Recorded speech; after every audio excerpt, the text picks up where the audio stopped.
Bueno, buenas tardes a todas, a todos. Estamos en la mesa 8, llamada Sala de Juntas, así se llama. Soy el maestro Luis Alberto Alvarado. Y bueno, vamos a presentar a nuestros ponentes. Vamos a empezar con el maestro Alberto Cervantes Basqué, ¿sí?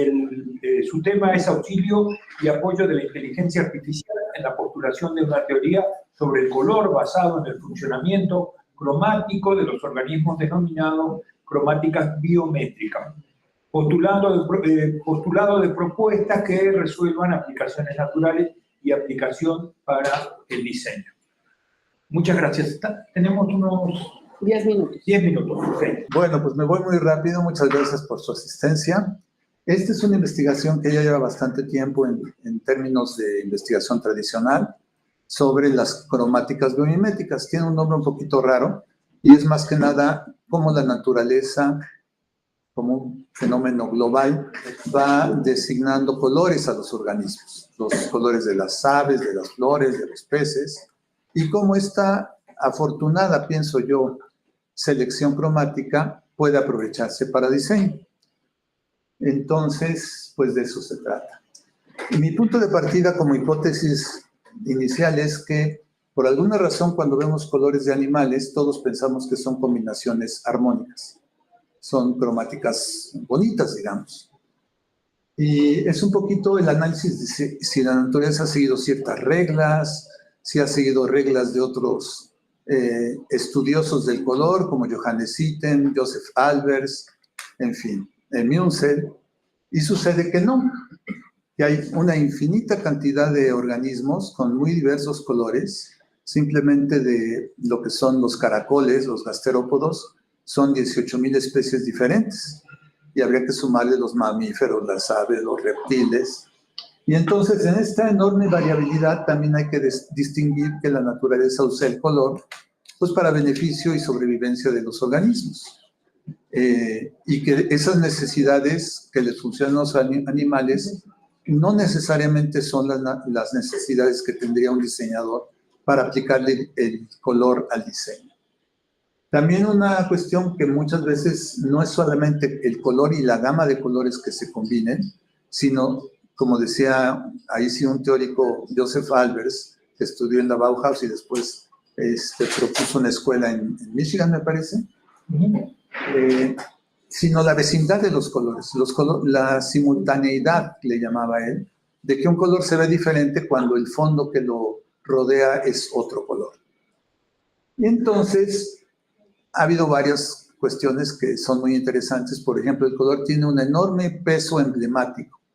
Estos tres organismos le han dado color a sus banderas, a Cuba, bueno, en el caso del quetzal no, pero es un color muy distintivo.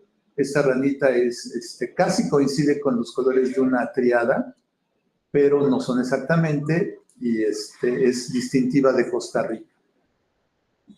Aquí, por ejemplo, mi método de estudio ha sido proponer a los alumnos que busquen los colores, busquen el animal y busquen qué colores se le pueden aplicar a un objeto. Esta muchacha tomó el tenis de la parte de arriba, que son pues los colores naturales, y después escogió este organismo, Pyrotellus roseigaster, que es además distintivo de la bandera de Haití, y le puso los colores al tenis. Creo que hubo una mejora, y creo que hubo sobre todo la opción de que los estudiantes de diseño tienen otra alternativa para escoger colores. Y bueno, esto es la enorme repercusión que tiene el color en la identidad. Todos estos fans del fútbol pues se pintan la cara de sus equipos, ¿verdad? Que del Barcelona, que de México, de Suecia, y el color entonces adquiere una característica propia de la identidad de grupos sociales. Pero volviendo a cómo lo usaba yo con los alumnos, les proponía pues escoger un organismo y cámbiale los colores. En este caso era un trabajo de módulo, patrón y sistema tridimensionales, sistemas de diseño, y con Photoshop le cambió los colores a los mismos colores del organismo, utilizando una herramienta que antes no era muy disponible, que es el selector de colores de Photoshop. El selector de colores de Photoshop te da con gran exactitud el tipo de color en códigos RGB, CYWK, Munsell. Y les pedía que hicieran también un círculo cromático. Esta chica se vistió con los colores de esta arañita que se llama Maratus harrishi. Y en la gráfica que están ahí puestos los colores, yo de repente traté de identificar un patrón. Hay un autor que estudia la proporción áurea, que dice que en composición armónica de sonidos puede que haya una relación con el número áureo. Y me quedó un poquito planteada esa opción. Aquí, bueno, son trabajos de tronco común, módulo, patrón y sistema, con los colores de esta rana venenosa del Amazonas. Aquí hay otro que escogió libremente de internet algún interior y le puso los colores de este nudibráqueo. Y aquí tenemos otra rana de estas dardo venenosas, su círculo cromático, cómo se colocan los colores. Ay, estos son círculos, lo que me queda. Dios mío, ponme la velocidad. Hay que meterle velocidad. Y ahí está la aplicación al diseño, ¿no? Primeramente teníamos nada más la opción de utilizar los colores. Después ya se complicó mucho más cuando me voy un poquito rápido para crear muestras de trabajos de alumnos. Y de repente surgió este postulado que se llama mapas cromáticos. Es decir, un objeto, cómo puede aplicarse los colores con su vecindad y con el porcentaje de área que usa cada color y los patrones.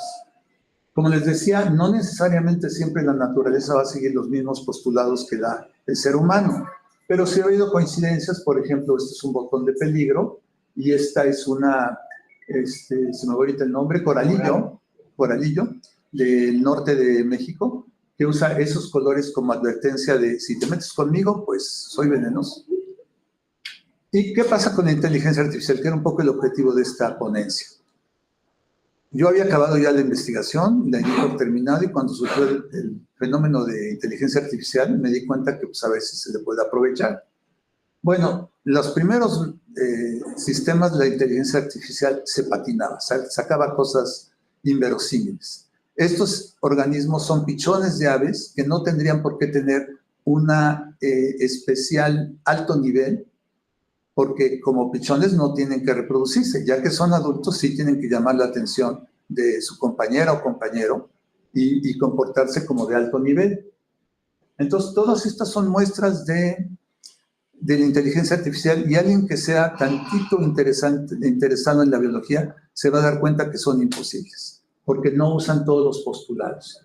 Entonces, mi decisión fue entrar poco a poco, y el primer postulado es, para evitarnos mucho tiempo en el diseño del objeto, que fueran diseños sencillos, por ejemplo, cuerpos geométricos. Ahí vienen el prompt de cada una de las ilustraciones.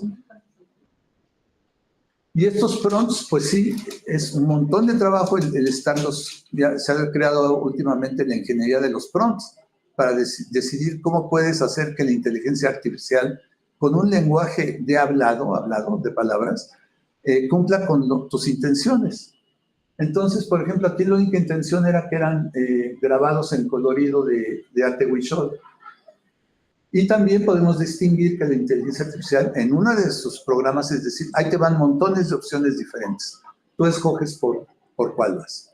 Regresamos a la opción principal. ¿Qué objetos pueden tener una descripción breve en lenguaje para que haga el contenido? Y le puse, no recuerdo, un envase. Una copa de vino, un envase, un tarro de plástico amarillo. Aquí ya está aplicando un principio de color. Son colores, una triada de colores secundarios: verde, amarillo, anaranjado y morado. Y es un chupón. El chupón no entiende bien la inteligencia artificial, para no complicarnos y perder mucho tiempo en el diseño del objeto, sino solamente cómo los puede coordinar como colores. Aquí, por ejemplo, mencioné yo el lila, y la inteligencia artificial por horas no soltó la flor de la lila, no el color lila. Entonces, sí es muy difícil comunicarse con la inteligencia artificial y hay que hacer muchas pruebas. Lo bueno es que las pruebas son de unos cuantos minutos, Y una cuestión que es importante como metodología de uso de inteligencia artificial es que cuando uno prende la computadora tiene que pasarse horas para decirle por aquí sí, por aquí no, esto muy bien, muy mal, no es necesario ser amable. Me da mucha risa que muchos alumnos dicen muchas gracias, pero me parece, con mucha cortesía, y eso no es necesario. Yo he comentado que es como tener al hijo de Leonardo da Vinci y que aguanta vara, o sea, le puedes decir cosas hasta rudas y te va a volver a hacer la misma calidad de trabajo, pero rápidamente. Entonces, este es el camino un poquito más largo. Yo me propuse utilizar, el centro es el que más se parece a un Pigoplites diacanthus, que es un pez marino de corales. Y primeramente me llevó 1 hora, hora y media en dar que la inteligencia artificial que entendiera que este es el pez, para después pasarme, ahora aplica sus colores. Con prompts, ahí los pueden ver. Son prompts relativamente sencillos, pero cuesta mucho que la inteligencia artificial haga lo que uno pretende tener, ¿no? Las cápsulas, por ejemplo, también es una cosa que resultó bastante bien para los colores de este Pigoplites diacanthus, este pez. Y ya después de mucho tiempo empezó a hacer cosas un poquito más coherentes. Pero resultado de mucha interacción, no es a la primera, es mucha interacción, decir esto está bien o perfecto, pero quiero que las líneas, franjas verticales sean más angostas. O sea, es mucha talacha para ir logrando cosas como estas. Y de repente sacar cosas raras. Yo nunca le dije que la regadera o el chupón tuviera forma de pez. La inteligencia artificial lo propuso por sus pistolas y resultó en algunos casos una opción interesante. Muy diferente pasa con los patrones de pelaje de ciertos animales. Por ejemplo, aquí leopardo, león, ocelote. Estos sí los pueden aplicar con mucha fidelidad. Y una de las cosas que encontré previo al ingreso de la inteligencia artificial, este animalito, de repente se me ocurrió meterme en Photoshop y variar el tinte, como si fuera una tele de color, y le mueves el tinte. Y pasaron estas 3 combinaciones. La primera es la original y las otras 2 son hechas, hechas con Photoshop, no con inteligencia artificial. Pero el hallazgo interesante fue que los alumnos de repente me dijeron, ¿sabe qué, profesor? Parece como que está discordante, como que hay una distonía, ¿no? Una ruptura en la armonía cromática. Pero me dieron un término de música. Una discordancia, una desafinada. Y es muy, ¿cómo es? Cacofonía, ¿no? No cacofonía, ay, se me va la palabra. ¿Disonante? Disonancia, una disonancia. Y entonces aquí pasó lo mismo, ¿no? En otro caso, con otros alumnos me dijeron, es que este se salió de tono, como que se le salió un gallo. Pero lo interesante es esa analogía entre la percepción cromática y la percepción de la música. Y ya, como les decía yo, hay autores que mencionan que hay una concordancia entre la combinación de colores y la combinación en composición musical. Y bueno, yo vengo vestido de este pez, ¿sí? Es muy difícil conseguir, pero se llama Uma Uma Nuku Nuku Apua. Es un nombre Parece de Hawái. De Polinesia. De Hawái. De Rhinecanthus aculeatus, que comúnmente se conoce como ballesta payaso. Perdón, ballesta Picasso. Y bueno, se fue el tiempo rápido. Gracias. Vamos corriendo, ya vieron, ¿no? Vamos a seguir con la arquitecta Brenda Bernal Rodríguez, ¿sí? Trabajo en midiendo la vitalidad desde la forma, aplicación metodológica para interpretar el potencial social de las esquinas en el diseño urbano, ¿sí? Buenas tardes, mi nombre es Brenda Bernal y hoy vengo a presentarles el tema de midiendo la vitalidad desde la forma, y esta es aplicación metodológica para interpretar el potencial social de las esquinas en el diseño urbano. Nuestras ciudades no fueron al azar, y todo viene de un proceso histórico con espacios habitables que se fueron sumando en una adición sucesiva y formaron las manzanas. Y después, con las calles, se hizo la traza urbana. Partiendo de esto, aquí está mi objeto de estudio, que es la esquina. Es la parte, se define como una parte exterior de dos lados de una cosa o las paredes de un edificio. Eso es lo que regularmente le llamamos. Tenemos dos planteamientos y ejemplos de tipo de ciudades que tienen un tipo de esquina diferente. La primera es Buenos Aires, Argentina, donde el expresidente Rivadavia ordenó cortar las esquinas en triángulo, isósceles. Y del otro lado está en Barcelona, el ingeniero Serra propuso también unas calles anchas y de traza amplia. A partir de aquí tenemos dos soluciones de esquinas que son con las que se trabajó en esta investigación, y es la esquina ochavada, que la conocemos actualmente como en este nombre, pero también se le conoce como Pancupé o Chaplana. Y la esquina recta, que es con la que voy a trabajar. De aquí viene todo el planteamiento del problema de tesis de investigación, y es objetar la tipología ochavada. No se sabe cuál ha sido la pertinencia, ya a partir de 100 años de existencia en la Ciudad de México, de cómo ha trabajado en los espacios, en el espacio social de las ciudades. No sé si ya la conocían, el nombre de ochavado o pancupé. Entonces, a partir de aquí, se trabajó con dos líneas: la morfología, que se define como la forma de los estudios, la forma urbana de los procesos y personas que la moldean, y la vitalidad urbana. Esta se comprende como la cualidad de los espacios públicos percibidos como diversos y animados. Mi objetivo es estudiar la relación entre ambos, entre lo formal y lo social, y objetarlo en la esquina. Entonces, se toma un marco teórico de 3 autores y 4 artículos científicos, que nos dejó una pregunta central, que dice que si la forma de la esquina afecta la vitalidad urbana de las ciudades. Mi hipótesis sostiene que sí, que la esquina ochavada contribuye a la vitalidad urbana de las colonias de la Ciudad de México, moldeando las dinámicas de interacción social y el uso del espacio público. No la determina, pero sí influye en mayor o menor medida.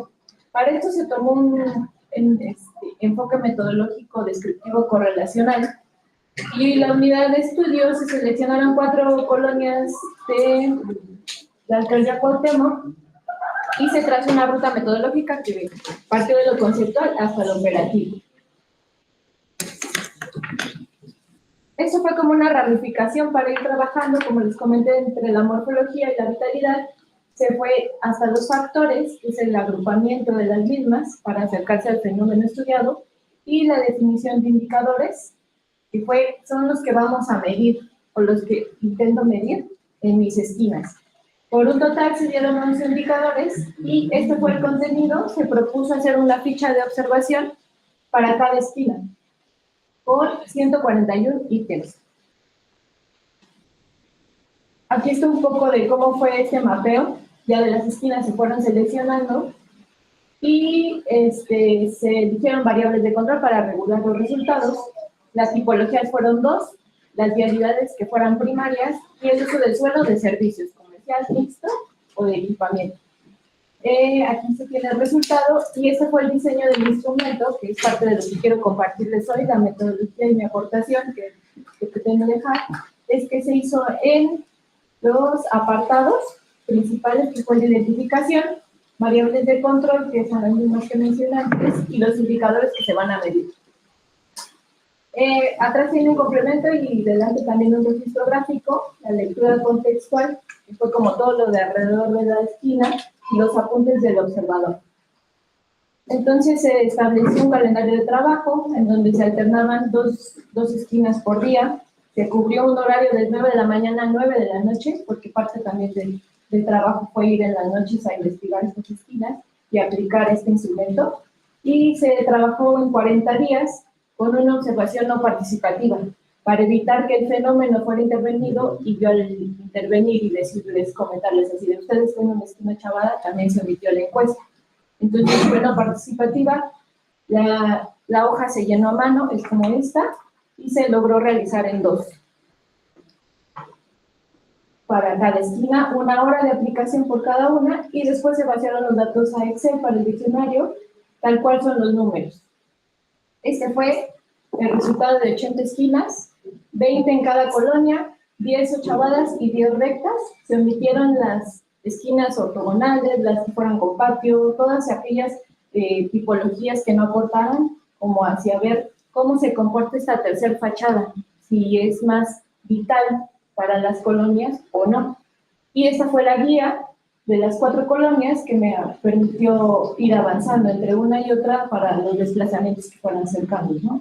Entonces, parte de la experiencia de la aplicación, aquí les pusieron un ejemplo de la ficha recta ya completa y la esquina ochavada, y pues realmente lo que quería compartirles era la experiencia, que fue una observación simultánea, fue complejo en una hora estar en la esquina registrando todo, lo realicé personalmente y pues una hora para cada una, tal cual. Si podía me adelantar un poco para el dibujo sobre todo, pero sí es un método replicable, yo lo considero que se puede aplicar a cualquier tipo de esquina, incluso para cualquier escala de urbano al micro, y puede reflejar mucho de lo que se vive.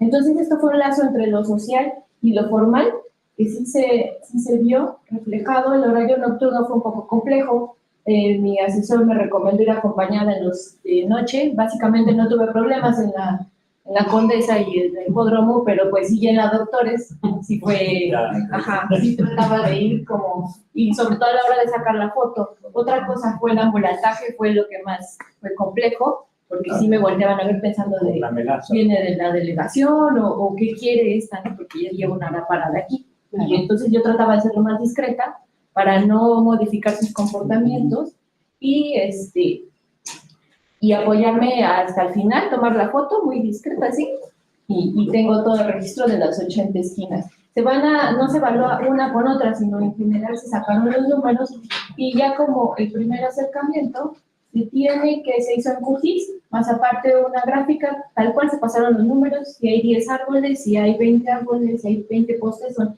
ese incremento de elementos que da, y pues aquí se nota una alza en los números de la colonia Juárez y Condesa, y del otro lado se percibe que en los ochavos hay incluso empates en la colonia Roma y en la Doctores. Entonces, pues ya nos va dando una idea de cuál es cómo se comporta esto. También el indicador de personas me sesgó las gráficas, entonces habría que ver qué estadística se puede aplicar para evitar esto, si sean una regresión lineal o ya sea una media o desviaciones estándar que me permitan regular este tipo de desplazamientos entre valores.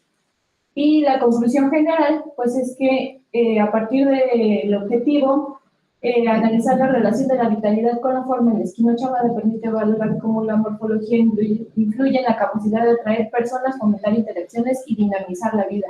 Como decía, no la determina, pero sí participa. Y el punto metodológico de la propuesta es que sí es posible traducir atributos cualitativos en indicadores medibles, facilitando la comprensión de la representación gráfica en mapas. Integrar el marco de las dimensiones físicas junto con las sociales, sí se puede ir comparando, y que confirma que el método es accesible y replicable. Por último, la pregunta de discusión que me gustaría dejarles es que ¿cómo puede el diseño urbano integrar la morfología con los atributos sociales dentro de ya planeaciones a futuro en los espacios públicos? Como ya este tipo de definiciones, incluso yo partí de ver que en las periferias no se observa el ochavo, ya no se ve replicarla como propuesta de higiene y de salud que se da. Entonces, eso es todo. Seguimos con la doctora Sandra Rodríguez Mondragón y va a presentar su tema, identificación de métodos y metodologías. Les voy a platicar un poquito sobre, obviamente, metodología. Voy a tratar de ser lo más breve posible. Sí vengo preparado para poco tiempo, entonces, aunque se ven aquí muchos slides, es poquito. Bueno, estamos en este coloquio de metodología de elementos y las unidades, entonces,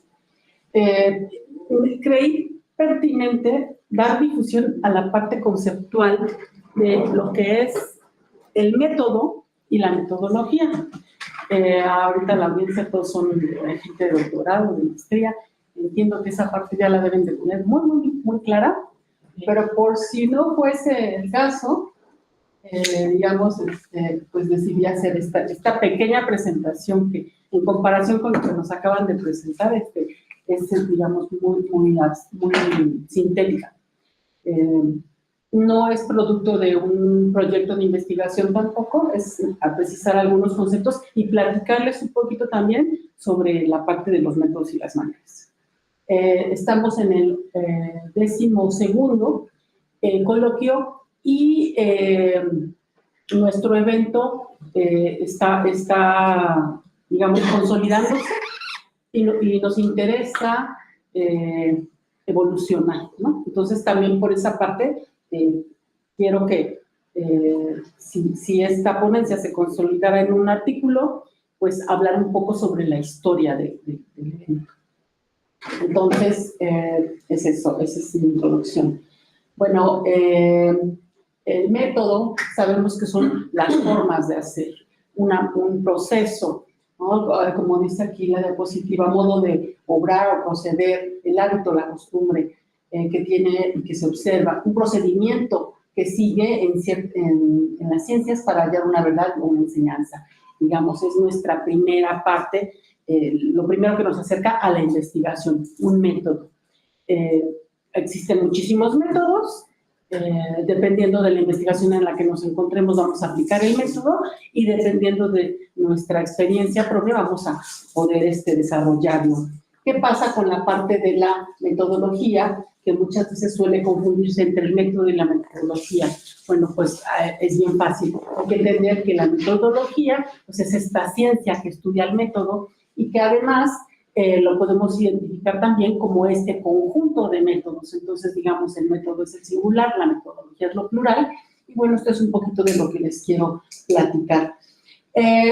De acuerdo con Gabriel Simón, en nuestro medio el uso indiscriminado de la palabra metodología ha generado confusiones que entorpecen el entendimiento de dicha área. En primer lugar, constantemente son confundidos método con metodología y entonces se dice las metodologías en plural, cuando para designar diversos métodos, en realidad cuando hablamos de metodología, aunque pareciera una palabra singular, es un plural del método, ¿no? Entonces, este es lo que nos dice Gabriel Simón y yo estoy completamente de acuerdo con él en tratar de sí enfatizar esta parte, ¿no? Y que no se interprete la metodología como varias, ¿no? Salvo que efectivamente se estén estudiando varias metodologías, que ya es un conjunto de métodos mucho más complejo. Aquí para, digamos, puntualizar, como dice el título, identificar, pues traigo algunos ejemplos que datan del 2014 al 2021, que es la parte que he venido trabajando en este evento de métodos y las maneras, que bueno, he tratado de tener colaboraciones en todos los métodos y maneras. Esto fue lo primero que yo trabajé por allá de 2014. Trabajé métodos. El primer método con el que tuve un acercamiento es con este método de la problematización de García Córdoba, que nos permite identificar un problema para poder hacer una investigación. Y luego el modelo sistémico para diseñadores de Bruce Asher, que fue lo que estuve trabajando yo en mi investigación de maestría.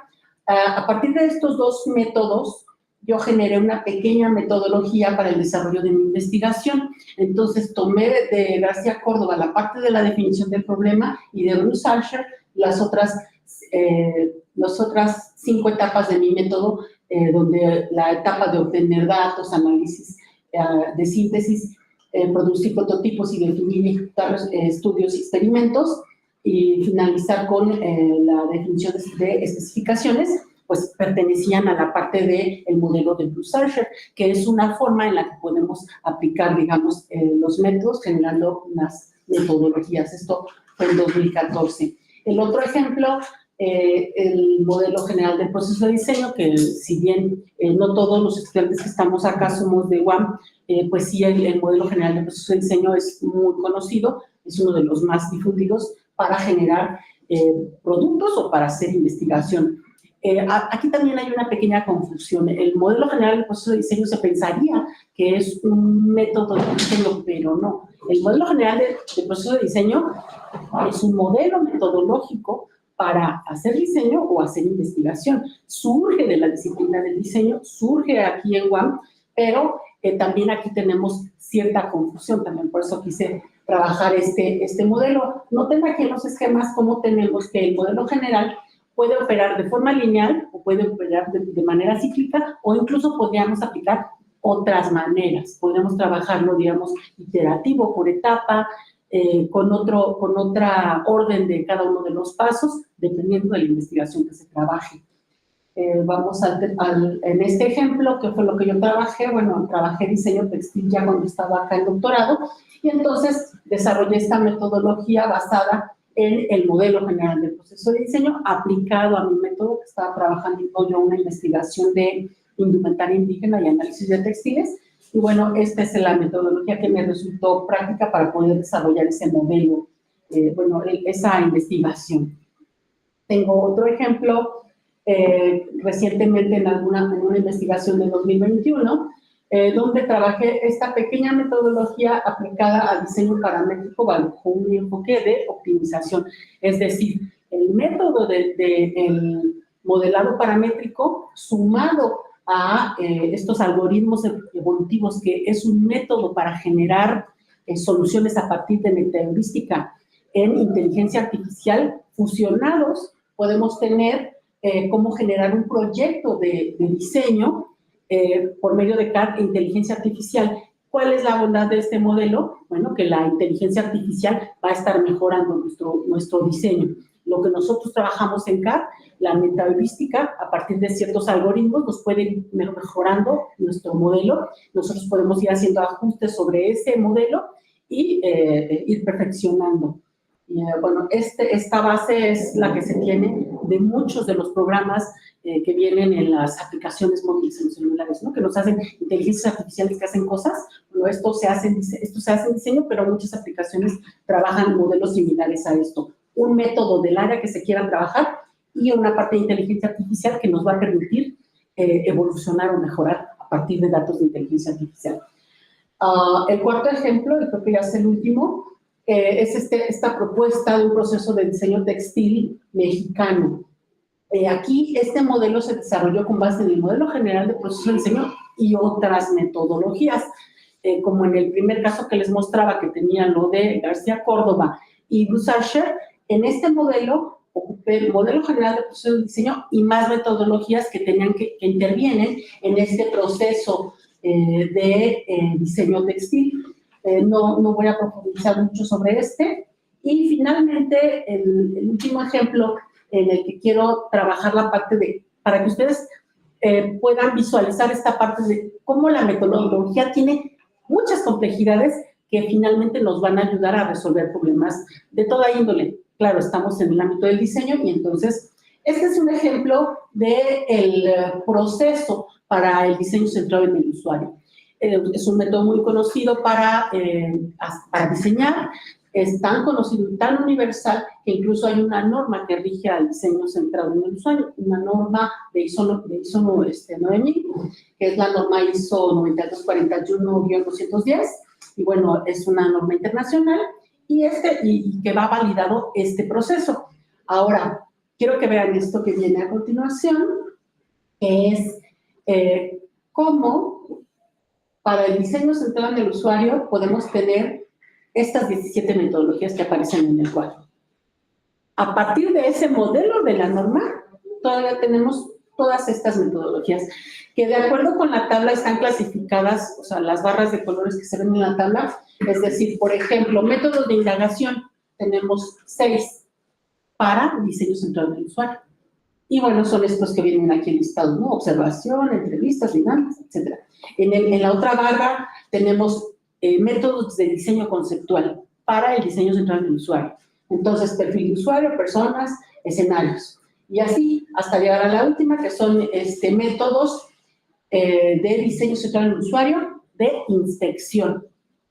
Y tenemos la evaluación heurística, el recorrido cognitivo, la inspección de estándares, la inspección de características y la inspección de consistencia. De esta manera es en la que yo les muestro la complejidad de las metodologías y por qué la importancia de cuando se hace una investigación seleccionar la metodología adecuada para nuestro proceso, porque va a haber muchísimas. Y si nosotros queremos siempre estar implementando lo más nuevo pues sí, lo innovador o lo que nos sugieren, yo los invitaría a que identifiquen qué sirve para su proyecto y lo apliquen a la manera en la que ustedes lo puedan desarrollar. Esa sería mi sugerencia, porque siempre va a haber muchas maneras de resolver, incluso con un método de una misma forma de hacer. Y bueno, nada más ya para ir cerrando, les platico de los métodos y maneras. ¿Por qué decidimos hacer métodos y maneras? Pues justamente por eso. Porque existen muchísimas maneras de hacer investigación, no todas son de diseño, ¿no? Métodos y maneras surge justamente para eso. Y bueno, acá están las publicaciones de métodos y maneras, que son a la fecha de hoy 10, publicadas. En total 162 artículos. Esos 162 artículos son 162 maneras de hacer investigación y diseño. Entonces, por esa razón, quise hacer esta presentación para que tengan un acercamiento con estas herramientas y puedan consultarlas. ¿Cuánto tiempo tengo? ¿Un minuto? Ya estamos casi, pero... No quise leer los números. Acá están las cifras de los libros. El más descargado es el 9, 108,000 y fracción.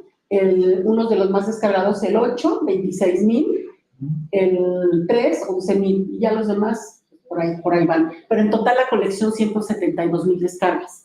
Entonces, un promedio de 17,000 descargas por número. El spoiler va a salir el número 11 ya. Esta es la portada. Está en derechos de autor. ¿Es de Entonces, evento? No es del año pasado. El del año pasado, tenemos 10 artículos más y van a ser 172 artículos totales de la colección. Y bueno, todo esto está en el repositorio para quien guste consultarlo. Ahí está la página, Salva Matías ZC MX. Estas son mis fuentes. Y bueno, les agradezco la atención que prestaron a esta breve... Vamos por la diseñadora de comunicación gráfica Paloma Carolina Marín Arechiga, y su tema es efectividad de los parámetros de accesibilidad y usabilidad en aplicaciones de registro de la diabetes en adultos mayores. ¿Qué tal? Buenas tardes, yo soy la diseñadora de la comunicación gráfica, Paloma Carolina Marín Arechiga. Muchas gracias por el espacio y pues como ya mencionó el maestro, este es mi tema. Mi directora de tesis, la doctora Marcela Burgos Vargas.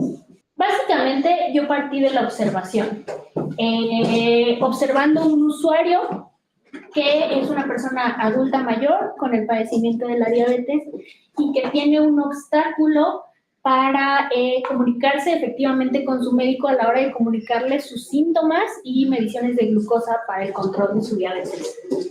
Entonces, parte de sus frustraciones es que vive sola y no cuenta con una ayuda y que constantemente se le olvida, ocasionando que la comunicación no sea confiable. De esta forma, pues investigando, existen ya aplicaciones para este fin. Entonces, de aquí surgió mi duda de cómo podría hacerse para que los adultos mayores adopten este tipo de tecnologías que los podrían favorecer muchísimo debido a estas complicaciones que vienen con la edad. Entonces, mi planteamiento del problema resultó en la pregunta de qué manera es posible medir la efectividad en los parámetros de usabilidad y accesibilidad en aplicaciones móviles para la salud, mediante una serie de pruebas heurísticas y con usuario para teorizar sobre mejoras que ocasionen mayor autoconfianza en los adultos mayores al utilizarlas como herramientas para el cuidado de su salud.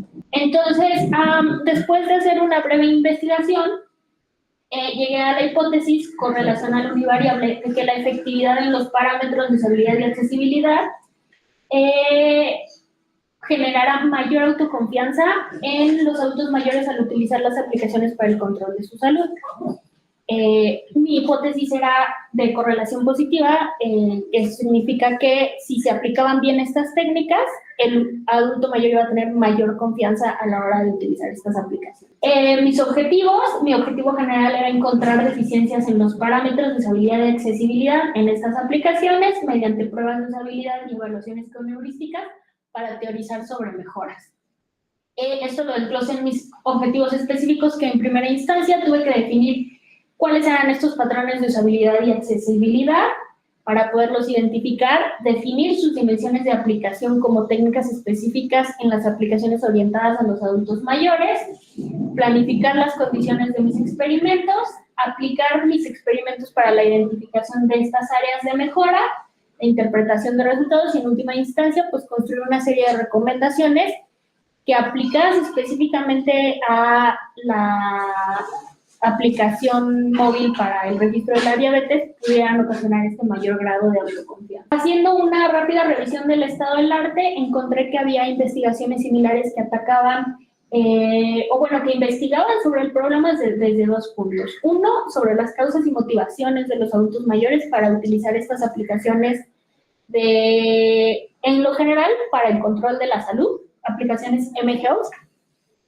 Y la segunda, que se aproximaba desde cómo es posible mejorar estas aplicaciones en términos de usabilidad, igual orientados en aplicaciones mHealth para adultos mayores.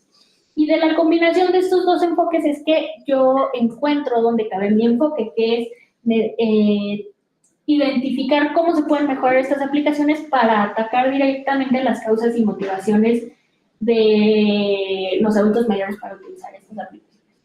Esto resultó muy importante porque a mí me dio la pauta de que lo que los adultos mayores enfrentan es un obstáculo de confianza, un obstáculo como de miedo al error, como de confianza en yo interactuar con este sistema, no equivocarme o no sé cómo hacerlo. Para poder investigar cómo me podía yo aproximar o mejorar estos parámetros de usabilidad y accesibilidad, retomé la metodología de Sampieri de métodos mixtos secuenciales, que se compone de 4 fases para cada enfoque, ¿no?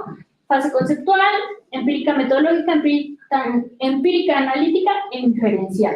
Entonces yo la adapté un poquito para primero explorar, ¿no? Cualitativamente cuáles eran estas áreas que necesitaban mejorarse, proponer una mejora y después evaluarla cuantitativamente. Entonces, en la fase conceptual de mi metodología, del enfoque cualitativo, lo primero era identificar los patrones que se iban a utilizar, debido a que ya había yo pensado desde el inicio aplicar evaluaciones heurísticas.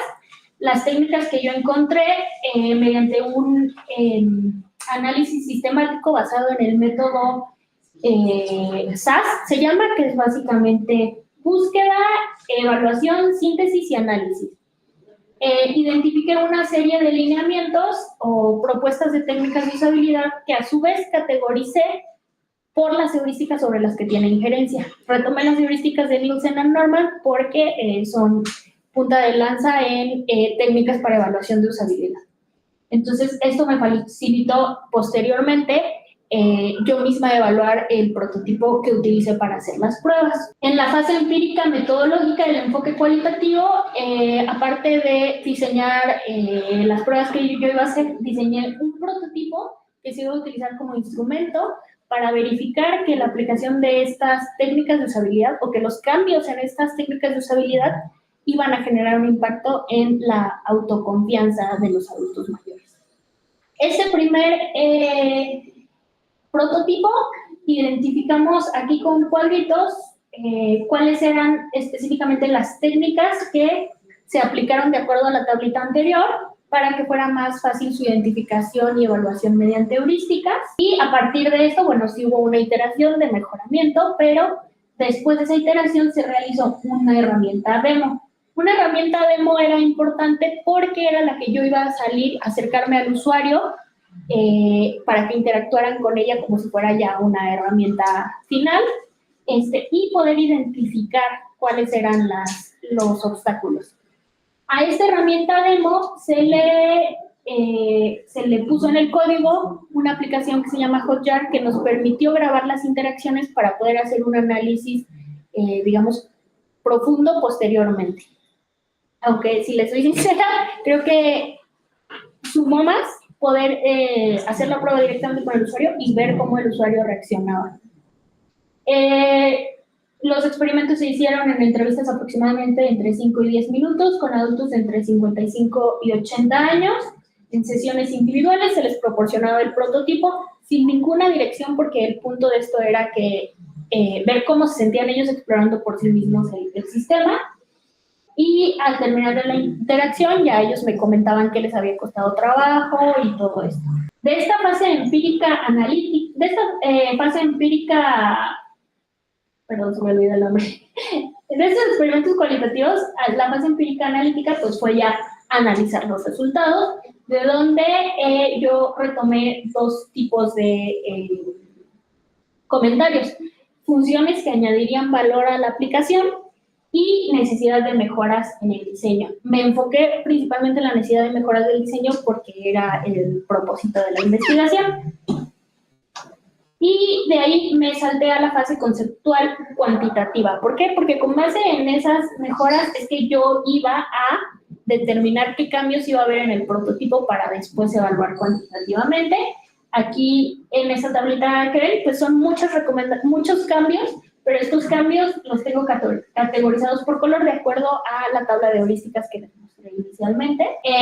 Básicamente, así resumido, las mejoras consistieron en instrucciones más precisas, jerarquía visual destacando únicamente un elemento por pantalla, énfasis únicamente en lo interactivo, alertas de confirmación y un onboarding como método de prevención de errores. Todo esto resultó de las entrevistas exploratorias, porque otro punto importante que yo observé haciendo las entrevistas cualitativas es que como que les causaba incertidumbre a cuál le tenían que picar primero, ¿no? Entonces, reduciendo el número de opciones, les reducía esa sobrecarga cognitiva. Los experimentos cuantitativos fue básicamente de la misma forma, se aplicaron utilizando la misma aplicación para grabar las interacciones, pero aquí lo que se hizo fue una evaluación tipo A-B, que es cuando a unos usuarios se les muestra el prototipo A, a otros usuarios se les muestra el prototipo B, y utilizamos como método cuantitativo la escala de usabilidad de sistemas, porque se adhería muchísimo a los objetivos que buscábamos encontrar. Habla muchísimo de la facilidad que se tiene y la confianza que se tiene para aprender a usar un sistema. Cada afirmación pues recibía un puntaje en la escala Likert, y después de ese puntaje, pues mediante ahí una formulita muy sencilla, se llegaba a un coeficiente de usabilidad. Entonces, en la fase empírica analítica del enfoque cuantitativo es donde ya se procesaron los resultados. Sorprendentemente para nosotros, recibió mejor puntuación el prototipo A, con lo cual estamos considerando que pues, la hipótesis es nula. Y pues eso es todo por mi parte. Muchísimas gracias. Bueno, vamos a seguir con la maestra Alejandra Trejo. Su tema es crear en la oscuridad metodologías alternas para estudiar la noche. Poético. Muy bien. Muchas gracias a quienes están aquí presentes. Pues yo les vengo a platicar un poquito de la investigación que he hecho para el doctorado en diseño y estudios urbanos aquí en la UAM Azcapotzalco, en este posgrado. En particular esta presentación la he titulado, así como lo acaban de escuchar, Crear en la oscuridad, metodologías alternas para estudiar la noche, pero principalmente es una presentación de una propuesta metodológica. Les comento así de rápido de dónde viene este interés por estudiar la noche, más bien por estudiar la oscuridad. Desde hace aproximadamente 7 u 8 años me he encontrado en los estudios sobre la noche, que prácticamente es un campo de estudios dentro de múltiples disciplinas que ya han estado abordando el tema de la noche en distintos aspectos. En particular, y hablo de mi caso personal, de la noche urbana, porque yo me dedico a la antropología urbana también desde hace tiempo. Cabe notar que yo no soy diseñadora ni arquitecta, en mi caso yo soy antropóloga, por lo tanto eso también determina mucho el enfoque con el que me acerco a este tema. Y bueno, viendo la circunstancia de la ciudad, que tiene su día, que tiene la noche, como cualquier otro contexto, en particular cuando estudié la noche, hice una tesis de maestría sobre la noche también, me quedé dentro del interés y dentro de ciertas inquietudes y decidí abordar la oscuridad. que aquí hago como un juego de palabras que le llamo el inconsciente de la noche. No me meto metodológicamente a la cuestión freudiana del inconsciente, pero sí me gusta nombrar a la oscuridad como el inconsciente de la noche a partir de lo que no está dicho, es decir, hay un ámbito de la noche que ha sido ignorado, ha sido marginado, como lo es la oscuridad, dado que se ha quedado replegado en un aspecto, tanto en los estudios como incluso a nivel social, porque no tenemos cierta cercanía con la oscuridad de la noche. Entonces, pues a mí me interesó mucho saber por qué la oscuridad podría ser también importante, o la relevancia de la oscuridad desde un enfoque antropológico a través de metodologías que he agarrado del diseño y de las herramientas artísticas, y sobre todo en busca de resaltar la oscuridad a nivel sociocultural. Entonces, justo lo que les acabo de decir es lo que plantean tanto mi objetivo como mi pregunta de investigación, que aquí los digo rápidamente, el objetivo lo resumí, de hecho. La idea de esto es plantear una propuesta desde el rediseño urbano y las prácticas artísticas para lograr una resignificación y recuperación de la oscuridad en las regiones de Ciudad de México. Cabe notar que aquí pueda referirse así como de toda la Ciudad de México. Es un poco complejo ahorita explicarlo, no es el punto, pero sí quiero decir que dentro de la investigación me dediqué a realizar distintas intervenciones artísticas y creativas. En particular voy a referir una para presentar esta propuesta de investigación, propuesta metodológica, perdón. Pero por eso no estoy enfocada en una región dentro de la ciudad. También quiero decir que aquí estoy ocupando el concepto de rediseño urbano, que también ha sido un gran aporte que he tenido de mi comité de dirección de la tesis y de este posgrado, por supuesto, porque también me hace plantear en cómo modificar, moldear o transformar lo que ya está construido del diseño o incluso dentro de la planificación urbana. Entonces la pregunta, pues obviamente va concatenada con el objetivo.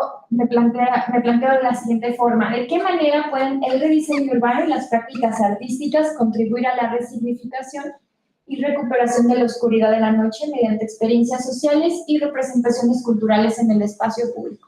Entonces justamente aquí es como un entramado de distintas herramientas, desde el arte, del rediseño, pero también con esta cuestión de involucrarse hacia lo social, porque pues prácticamente también es desde ahí mi metodología, desde la antropología social. Entonces, les inicio aquí rápidamente cómo es la estructura de la propuesta metodológica para investigar la oscuridad urbana. Sí quiero resaltar que aquí difiere un poco con lo que acaba de comentar esta Sandra en su ponencia. Ella hablaba de, tú tienes un tema, observas una metodología y la aplicas.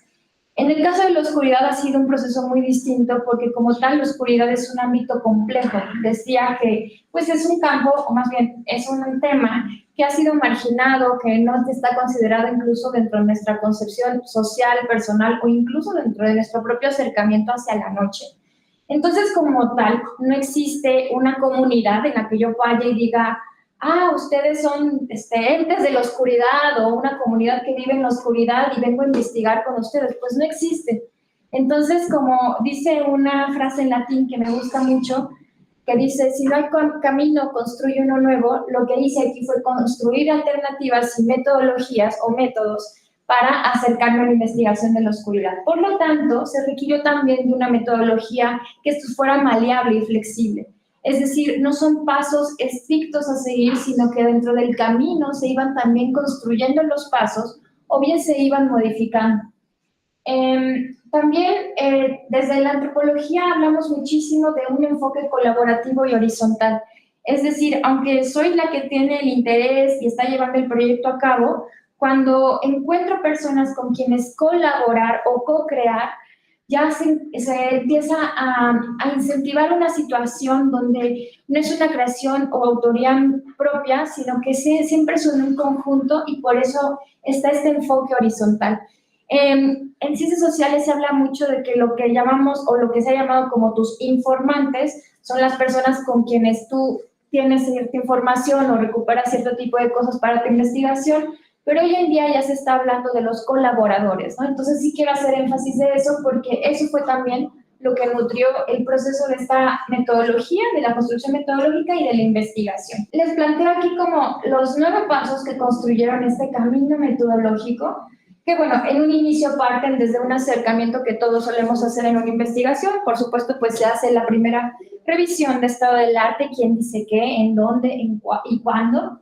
El segundo paso, que aquí pues también viene mucho de cómo nos acercamos a la investigación, y en lo personal a mí me gusta mucho contactar a las personas, investigadores, artistas, cualquier gremio que se haya dedicado por alguna razón, en este caso, a investigar sobre la oscuridad, pues yo los contactaba, me desplazaba a institutos, a ciertas instancias gubernamentales, contactaba a artistas urbanos. Entonces, con ellos también me parece que es importante resaltar esto, porque hacía un intercambio, dado que yo les compartía mi interés y ellos a su vez me compartían el suyo, y había también ahí una colaboración. Teniendo esos materiales previos, pues ya entraba en la cuestión del trabajo de campo. Les había dicho que no es específico un área de la ciudad en la cual yo estaba investigando en este proyecto, pero sí tuve una selección particular que fue en la periferia del sureste de la Ciudad de México, que es en Tláhuac. Decidí ese lugar por varias razones, que justo va concatenado con lo anterior. Tenía contactos que vivían en Tláhuac, entonces ellos me podían acercar a ciertas áreas, y también Tláhuac, siendo periferia, siendo de otras características urbanas distintas a las céntricas, pues tienen también otras condiciones en la noche. Entonces, bueno, otro punto también a resaltar es que Tláhuac, como otras de las alcaldías, que es Milpalta, Xochimilco, todavía cuentan con regiones de sembradío. Entonces, a la hora de ver en el mapa, tú ves que hay ciertas regiones que sí todavía concentran cierta oscuridad en la noche, y que justamente se refieren, no siempre, pero por lo general, a este tipo de características. Entonces, a la hora de realizar trabajo de campo, me fui a esta área, y ahí fue donde también estuve viendo con quién y dónde colaborar. Les voy a explicar rápidamente de solo una de las intervenciones que hice, que justo me involucré con un centro cultural en el cual pude compartir o proponer más bien una actividad a realizar para el público interesado sobre la noche. ¿Y qué fue esta actividad? Realizar un taller laboratorio, que esto sería ya el cuarto paso, plantear una actividad o programa de interacción con una región específica. Ya les expliqué la región, y esto se ofrecía al público en general, porque así era como yo podía encontrar con quién colaborar. Es decir, si planteo aquí una invitación, pues entonces llega la gente interesada, y ahí es donde ya puedo crear una comunidad, porque como les decía anteriormente, pues no existe una comunidad de la oscuridad en la ciudad. Entonces, los siguientes 6 pasos fue la ejecución de exploraciones y propuestas diseñadas para encontrar nuevos resultados. Esto en particular se refiere a que en el mismo taller laboratorio, por un lado, yo les presentaba a los participantes estrategias de acercarnos a la oscuridad de la noche, ejemplos de artistas, pero también habría espacios de debate, se necesitaba cierto tipo de preguntas ya personales, qué eran para ellos la oscuridad, cómo se relacionaban con la noche, y también pensar colaborativamente cómo podíamos tener como una incidencia distinta. Entonces, a partir de ahí fue que esta pequeña comunidad, que fueron 5 participantes, a partir de tener apoyo de referencias artísticas, imaginábamos una situación de intervención con la oscuridad. Una vez hecha esa intervención, que ahorita más adelante se las voy a ilustrar, el sexto paso correspondería a la identificación de resultados, qué sirvió, qué no, qué apareció de la noche y de la oscuridad de aquello que no conocemos. El séptimo paso, y aquí da una pauta para abrir sobre nuevas propuestas de estudio y posibles iniciativas. Cabe notar que en toda investigación también se abren nuevos caminos, planteas una perspectiva y entonces hay nuevas preguntas para desarrollar. Y en el octavo paso aquí yo quiero también destacar que algo que a mí me interesa muchísimo en esta investigación es contribuir a la cultura de la noche desde un enfoque sociocultural, desde mi disciplina, pero también, como lo he dicho, desde las herramientas que me ha dado el diseño. Por último, el noveno paso fue la identificación de nuevos enfoques epistemológicos para visualizar alcances de la investigación realizada y más allá de ella. Esto va concatenado también con lo anterior respecto a la contribución a la cultura de la noche, Pero además por supuesto, de reconocer que todo esto se hace dentro de un ámbito de investigación y investigación académica, también tener como un pie afuera en el sentido de que no solo es para la academia o la teoría, sino también para los intereses sociales en general de quienes estamos también inquietantes por estos estudios de la noche y que creo que como todo ser humano nos toca porque todos vivimos la noche de alguna forma, ¿no? Entonces, rápidamente la ilustración de la intervención. Primero, pues así fue como anuncié el taller laboratorio con el cual invité a la gente de Tláhuac. Esto se realizó en el 2023. Llegó un conjunto de gente interesada, tuvimos sesiones, como les dije, de dinámicas, presentación, discusión y creación. Y ya después, en abril de ese mismo año, hicimos una pequeña intervención que, por cierto, ahí usamos muchos colores y juego de luces, maquillaje luminiscente para ilustrar dentro de la oscuridad.